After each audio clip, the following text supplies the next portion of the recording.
যেহেতু বিজেপি করতাম বলে যদি হেরে যেতাম, এই খান আমার বাড়িতে যেত, এই খান আমাকে পড়াইতো। আমাকে কি করাতো? আমার বউকে পড়াতো, বউকে দিয়ে আসতো, আমরা শেষ হয়ে যেতাম। আজ দেখা গেল আমডহরা গ্রামে তৃণমূলের পার্টি অফিস থেকে সাদা থান উদ্ধার হচ্ছে, এই বিষয়ে আপনি কি বলবেন? বন্ধুরা দেখো, এই মুহূর্তে টিএমসি পার্টি অফিসে আমরা যেহেতু বিজেপি করতাম বলে যদি হেরে যেতাম, এই খান আমার বাড়িতে যেত, এই খান আমাকে পড়াইতো। আমাকে কি করাতো? আমার বউকে পড়াতো, বউকে দিয়ে আসতো, আমরা শেষ হয়ে যেতাম। কিরকম প্ল্যান করে করেছিল দেখো, আমরা যদি না জিততে পারতাম আজ কি অবস্থা হতো। এই দেখো পার্টি অফিসে এই অবস্থা।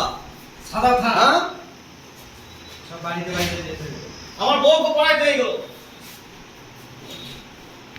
আজ কংতলা অঞ্চলের আমডহরা গ্রামে তৃণমূলের পার্টি অফিস খোলা হলো এবং দেখা গেল যে এখানে সাদা থান পড়ে রয়েছে, এই বিষয়ে আপনি কি বলবেন? আরে এইগুলো তো ওরা ভেবেছিল যে 2026-এ আসবে ওদের টিএমসি সরকার, আর এই দেখো সাদা থান আমাদের যারা কর্মী ছিলাম তাদের বউদেরকে পড়ানোর জন্য।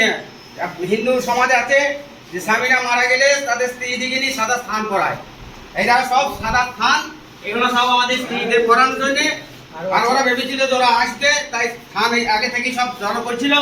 এই দেখো সুদলি, এই দেখো সুদলি বোম মারার জন্য সুদলি, এই যে বোম মারার জন্য পাথর, শুনলি মশলাটা আছে, মশলাটা কোনখানে আছে দেখলাম, আমরা হাতই নাই, ওরা পুলিশ দেখবে। বাস, এই হচ্ছে যে তৃণমূলের নেতাদের কাজ।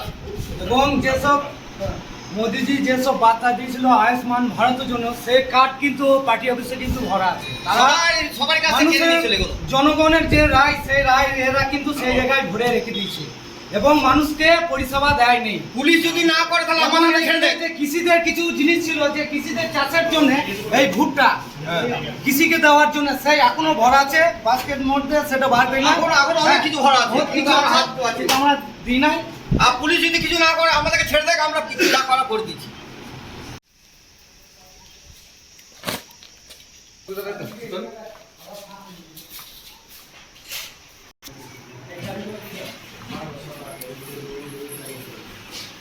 আমরা পার্টি অফিস থেকে সাদা থান রইল আমাদের 9 জনকে দিত, 3-4 জন, বাবা মতন, পল্লব, গুলো, আর ওদিকে তোমার সোম আর